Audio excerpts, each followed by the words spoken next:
पाकिस्तान में तो हमेशा से यही होता है। अगर इमरान खान के टाइम पर अगर आप देखें, जब इमरान खान साहब प्राइम मिनिस्टर थे, वो भी उस वक्त के आर्मी चीफ को लेकर साथ जाते थे। इसलिए कि तमाम दुनिया जानती है कि पाकिस्तान में जो सिविलियन गवर्नमेंट है उसका कोई मतलब नहीं है। जो मिलिट्री एस्टैब्लिशमेंट है वही मुल्क चलाती है और उसी के हिसाब से मुल्क चलता है। इसी वजह से जितने भी प्राइम मिनिस्टर्स आते हैं पाकिस्तान में, उनका कोई खास काम नहीं होता सिवाय एक पपेट की तरह ये रहते हैं। इमरान खान को तो साफ साफ पपेट प्राइम मिनिस्टर कहा जाता था, लेकिन शहबाज शरीफ साहब भी कुछ उससे कम नहीं है। इसीलिए ये कहीं ना कहीं जब कर्जा मांगने जाते हैं, कोई लोन लेना होता है, कोई इन्वेस्टमेंट की बात करनी होती है, तो ये मिलिट्री को लेकर जाते हैं। वरना आप ये देखिए कि क्या काम होता है मिलिट्री एस्टैब्लिशमेंट का, या कह लीजिए इस वक्त के फील्ड मार्शल साहब का, कि वो हर जगह प्राइम मिनिस्टर के साथ होते हैं। और प्राइम मिनिस्टर साहब भी जब तकरीर करते हैं तो उनका शुक्रिया अदा करना नहीं भूलते।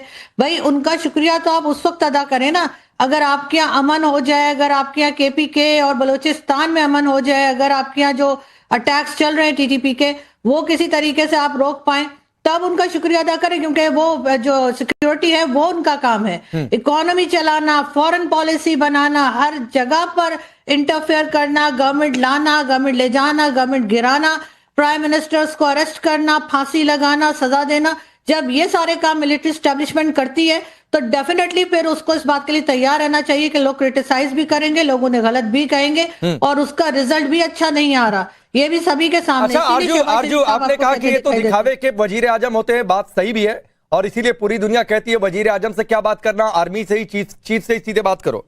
तो अब अगर शहबाज शरीफ कह रहे हैं कि कर्जा लेने वाले का सिर, आ रहा हूं इरशाद जी, आ रहा हूं आपके पास, रुक जाइए। मुझे पता है कोट पैंट पहनकर आप बहुत तैयार हैं, कहीं क्या पता आप भी कहीं कर्जा लेने के लिए जा रहे हो, तो ठीक है, थोड़ा सा आप अपनी स्क्रिप्ट पढ़िए। एक आरजू से और सवाल, फिर आता हूं आपके पास। मैं आरजू को जवाब देना चाहूंगा। हाँ, मैंने बिल्कुल जवाब दीजिएगा। एक छोटा सा सवाल है आरजू के लिए, आप अपनी बात जो इसने कोई सवाल किया, एक छोटा सा सवाल है आरजू के लिए, फिर तुरंत आप आरजू से आपकी बात कराऊंगा, कोई दिक्कत नहीं है, आरजू से आपकी बात कराऊंगा। आरजू, अगर शहबाज शरीफ ये कह रहे हैं कि कर्जा लेने वाले का सिर झुका होता है, जो सही भी है, तो ये सिर किसका झुका? अब सरकार तो नाम मात्र की है, तो जाहिर सी बात है ये सिर झुका आसिम मुनीर का। इज्जत किसने दांव पर लगाई? आसिम मुनीर ने। और ऑब्लिगेशंस कितने ना चाहते हुए भी किसने निभाई? आसिम मुनीर ने।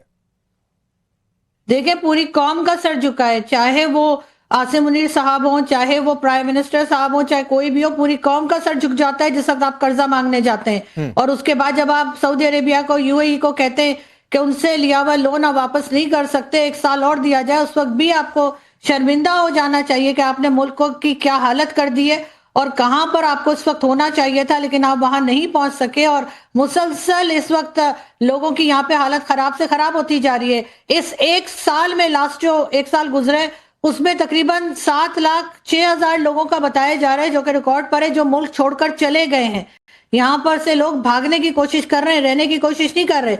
रह वही लोग रहे जो या तो मजबूरी में जा नहीं सकते, या फिर जिनको यहाँ पर लूटमार करनी है। जो आम पब्लिक है वो तो यहाँ पे बेचारी ना गुजारा कर पा रही है, ना रह पा रही है, और अगर निकल सकती है तो वो निकलती जा रही है, लेकिन इस तरफ कोई ध्यान नहीं दे रहा। सब यही उसमें लगे हुए, वही जो लूटो ते फूटो पार्टी इस वक्त बैठी हुई है यहाँ। अरे लूटो तो फूटो, इरशाद जी आप भी कहीं फूटने तो नहीं निकल लिए? देखिए, मैं आपको अर्ज करूं, अभी आरजू बहुत बड़ी बड़ी बातें करती है, मुझे इसका ख्याल आता है कि किस दिन को प्रॉब्लम क्रिएट ना हो जाए इनके लिए। मैं आपको एक बात बताऊं कि मेरे आर्मी चीफ और मेरे वजीर आजम का इकट्ठे होना ये सबूत है कि पूरी कौम, पूरे इदारे एक पेज पे हैं। हम एक मुल्क हैं, एक अजीम मुल्क है, जिसके लिए हम इकट्ठे हैं अपने मफादात के लिए, अपने दुश्मनों को सबक सिखाने के लिए। मेरे वजीर आजम और मेरे फील्ड मार्शल सैयद हाफिज मुनीर साहब जो साथ खड़े हैं, वो डंडा लेके खड़े हैं दुश्मनों के लिए, वो बताने के लिए खड़े हैं कि हम एक पेज पे हैं। जिस तरह के आप हमारे मुल्क के बारे में, आरजू जैसे लोग और आप, हिंदुस्तान जो हमारा सबसे बड़ा दुश्मन है, हमारे से 100 गुना बड़ा दुश्मन, 100 गुना बड़ी ताकत, जिसको धूल चटाते हैं हम हमेशा और जिसको रुलाते हैं हमेशा। देखिए, बात यह है कि हम चाहते नहीं कि ये कुछ करें। हम अगर हमने कर्जा लिया, हमें मालूम है कि हमें कैसे उतार रहे हैं, हमें मालूम है कि इसके बाद इंशाअल्लाह ये हुकूमत का टेनोर पूरा होने तक इसके बाद कभी कर्जा नहीं लेंगे, IMF की तरफ नहीं जाएंगे। क्यों? क्योंकि हम एक ऐसे मुल्क बन के उभरे हैं, अपने से 100 गुना को मार के उभरे हैं, हिंदुस्तान को धूल चटा करके पूरी दुनिया में इज्जत बनाई है मेरे आर्मी चीफ ने और तमाम इदारों ने। हंसे रोने का वक्त है आपका, आप हंसे। ये वो कहते हैं खसियानी बिल्ली का खंबा नीचे, मैं आता हूं जहांगीर आपके पास। आरजू, एक कहावत है, चोर चोरी से ना जाए चोर चोरी से जाए, हेरा फेरी से ना जाए। अच्छा, हर बार चोर यही कहता है मालिक इस बार छोड़ दो, अगली बार चोरी नहीं करेंगे। आपको जो ये वही हालत इरशाद की हो गई है। आपको बता रही ये है, चूरन बेच रहा हूं तो क्या है? अच्छा, मैंने दुश्मनी की भी बातचीत नहीं की ना, मैंने सैन्य ताकत की बातचीत की। आ रहा हूं मलिक साहब, ना मैंने सैन्य ताकत की बातचीत की, मैंने तो सिर्फ कर्जे की बातचीत की कि भाई ये कर्जे वाली स्थिति है, उस पर आपके शहबाज शरीफ का ये स्टेटमेंट है। ये तुरंत आ गए कि ये किया वो किया, कर्जे इकोनॉमिक फ्रंट पर बात नहीं कर रहे। तो मुझे कर्जा उतारना है, मुझे उतारना है। आपको काहे की तकलीफ होती है? मैं वही तो प्रॉब्लम आपकी समझ नहीं आती है। मैंने लोन लिया, मुझे पता है कि कैसे उतारना है। आपकी तकलीफ किस चीज की है? आपने शोर वावेला क्यों कर रहे हैं? आपको मालूम है कि ये लोन, तो यार चिढ़ क्यों रहे हैं? मान लीजिए आरजू, ये क्यों चिढ़ रहे हैं? मान लीजिए मैंने पूछ ही लिया कि भाई आपके वजीर आजम कह रहे हैं कि इतना कर्जा उतार नहीं पा रहे भाई, और देनदारी के चक्कर में आईएमएफ के अगले प्रोग्राम के लिए भी लोन लेना पड़ता है, तो ये इतना चिढ़ क्यों रहे हैं? बिल्कुल जाहिर है बात, इरशाद साहब ने उनको डिफेंड तो करना है। हालांकि इस वक्त पाकिस्तान की गवर्नमेंट को अपनी पॉलिसीज को देखना चाहिए। जब सही पॉलिसी बनाएंगे तो ना तो इन्हें कर्जा लेना पड़ेगा और कर्जा दे भी पाएंगे। लेकिन जाहिर अगर हर पॉलिसी ऐसे ही बनेगी कि जो पैसा आ रहा है उसको बस खाओ पियो करप्शन में इस्तेमाल करो और उसके बाद भाग जाओ, जब गवर्नमेंट चली जाए तो कह दो जी अगला आएगा वो भुगतता रहेगा। यही चीज इमरान खान भी करते थे, यही चीज नवाज शरीफ भी करते थे और उनसे पहले की गवर्नमेंट्स भी यही करती थी। मैं वही कह रहा हूँ कि मैं अपने मुल्क के कौम के लिए बोलता हूँ, अपने इदारों के लिए बोलता हूँ, मैं किसी के लिए नहीं बोलता हूँ। दूसरी बात यह है कि मुझे मालूम है कि मैं एक ताकत हूँ, मुझे मालूम है कि एक बहुत बड़ी अजीम मुल्क हूँ। तो मुझे किस चीज से बात, मैं आपको जवाब क्यों दूं, हिंदुस्तान को जवाब क्यों दूं कि मैंने लोन क्यों लिया, मेरे आर्मी चीफ मेरे वजीर आजम के साथ क्यों खड़े हैं? पूरी चैनल मेरा नाम खा जाते हैं, तो पूरा नाम है नहीं, लिख दीजिए भाई, यासीन मलिक लिख दीजिए, हमें क्या दिक्कत है? कल को आप कसाब लिख लीजिए, कल को आप जो है ओसामा बिन लादेन लिख लीजिए, मुझे क्या फर्क पड़ता है? आपको नाम रखना है जो भी रखिए। ओसामा बिन लादेन भी मेरी सर आंखों पे और यासीन मलिक भी मेरे सर आंखों पे। अरे Yasin Malik, Osama bin Laden, Hafiz Saeed, Masood Azhar, नाम रखिए ना, ऐसे ही नाम होते हैं पाकिस्तान में। मुझे कोई आश्चर्य नहीं होगा, मुझे कोई आश्चर्य नहीं होगा। इकोनॉमी कंट्री शो किया और आप बेहतरी की तरफ आए। उससे पहले आपके हालात बहुत तंग थे, प्रॉब्लम वाले थे, और नो डाउट के एक फील्ड है जिसके अंदर आपने वाकईतन अपने मुल्क का लोहा मनवाया, हिंदुस्तानियों का लोहा मनवाया, और वो आपकी इकोनॉमी की फील्ड थी और आपने बैलेंस किया उसको और अच्छे से लेके चले। और आप आईएमएफ के प्रोग्राम से ना सिर्फ बाहर निकले बल्कि आपने बहुत कुछ बेहतर भी अपने मुल्क के लिए इस इकोनॉमी के हवाले से किया, जिसमें हम आपको दिल की अथाह गहराइयों से क्रेडिट भी देते हैं और आपको इस बात पे मुबारकबाद भी देते हैं कि you done a fabulous and great job. अब सेकंड इसका पहलू भी देख लीजिएगा, हिंदुस्तान एक बहुत बड़ा मुल्क, हिंदुस्तान की इकोनॉमी बहुत बड़ी, उसका जहां पे नेगेटिविटीज थी वहां पे पॉजिटिविटी भी थी। आपने स्पेसिफिक टॉपिक रखा था यूरोपीय यूनियन के साथ, वो जो आपका मुआहिदा हुआ उसके साथ। आप पता नहीं क्यों पाकिस्तान की चीजों के ऊपर पहले डिस्कस करते हैं। अब इसके प्रॉब्लम क्या है? प्रॉब्लम ये है कि आपको अपने लोगों को कॉम्प्रोमाइज करना पड़ेगा। आपके यहाँ खुद मुख्तियारी, आपके यहाँ अब आपको जरा सुन लीजिएगा मेरी, अगर पहली वाली बात है आपने अच्छे नहीं सुनिए ना, कहाँ कोई आ रहा है बीच में? नो को पहले वो, अरे आपका कान बज रहा था भाई, कोई नहीं बोला बीच में। मेरा काम जिस दिन, मैं आपको क्या बताऊं, मैं कितना प्यारा स्टार्टअप लिया मैंने, अच्छा लिया है ना? नहीं, आपके हर स्टार्टअप अपने आप में सेल्फ डैमेजिंग होते हैं, छोड़ दीजिए। आज मैं पॉजिटिव तरीके से आपको खिराजी तहसील पेश करने के साथ ना बोलिए, बताना चाहता हूँ, हमारा खिराजी तहसील नहीं चाहिए आपको। आप तो पूरी दुनिया में जो है वो खुश वो करते हैं, पाकिस्तानी आपको क्रेडिट दे रहे हैं। अरे मेरे पास बुद्धि होती तो इतना बड़ा मुल्क क्या हमें खा ना जाता मई 2025 को, जब आपने हमारी एक जगह अटैक किया, हमने आपका हर जगह तबाह बर्बाद कर दी। कर्नल दिनेश जैन, अलबत्ता ना तो मैं ऑपरेशन सिंदूर की बातचीत कर रहा हूं, ना तो मैं सैन्य ताकत की बातचीत कर रहा हूं। मैंने मदर ऑफ डील्स की चर्चा करके ये सवाल पूछा कि भाई आर्मी को आर्मी के काम में रहने दो, आसिम मुनीर को लेकर भीख मांगने की क्या जरूरत है? देखिए राकेश,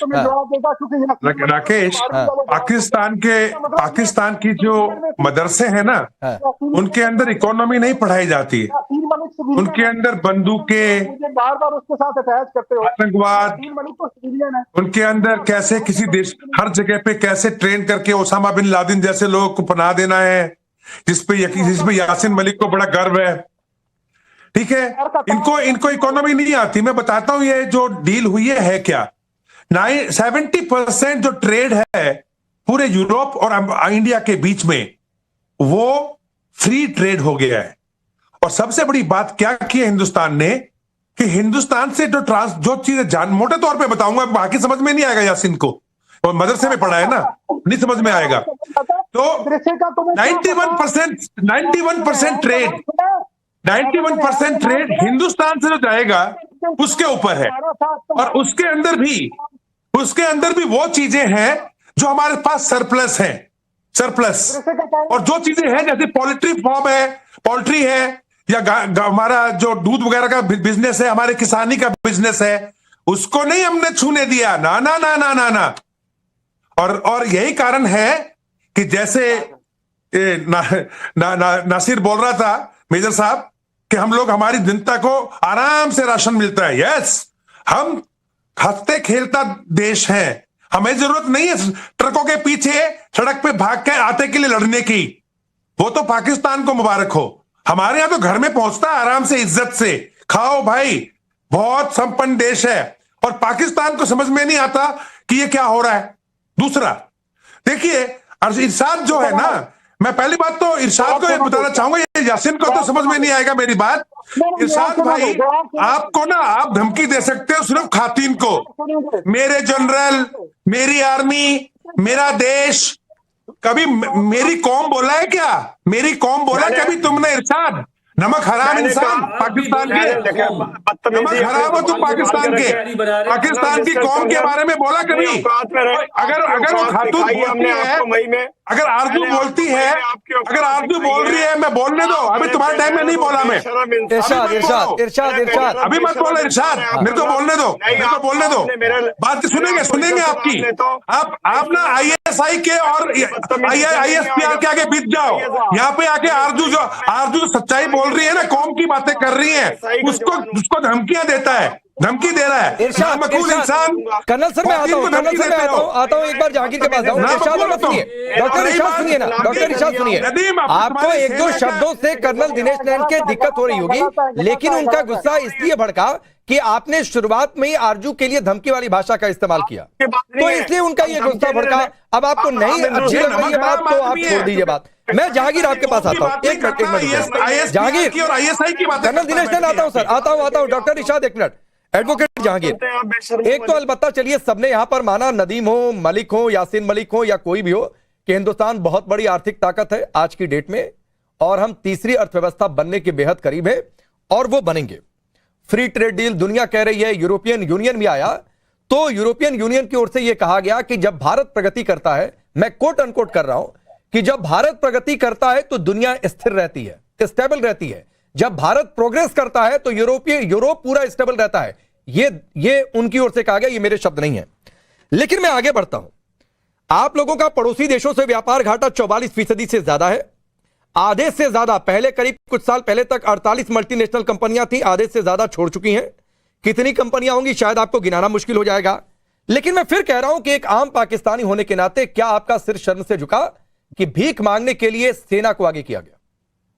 अच्छा sir, thank you so much Rakesh, और मेरी तरफ से सबको सलाम। और आरजू, पहले तो मैं जो है PMLN के जो बैठे हुए लीडर, उनकी तरफ से जो बोले गए अल्फाज है मैं माजरत करता हूँ, और आपके जो है ना इज्जत में 2 अल्फाज कहता हूँ। हमारी डिफरेंस ऑफ ओपिनियन हो सकता है, उम्र दराज मांग के लाए थे 4 दिन, 2 आरजू में कट गए, 2 इंतजार में। ठीक है, हमारे स्कूल ऑफ थॉट जो है डिफरेंट हो सकते हैं, लेकिन एक औरत की इज्जत और या अदर किसी भी बंदे की इज्जत मेरे लिए अहम है, जो मुझे सिखाया जाता है। बहुत अच्छा, एडवोकेट जहांगीर, प्लीज उनको बोल। For more of such videos, do like, share and subscribe to ET Now Swadesh.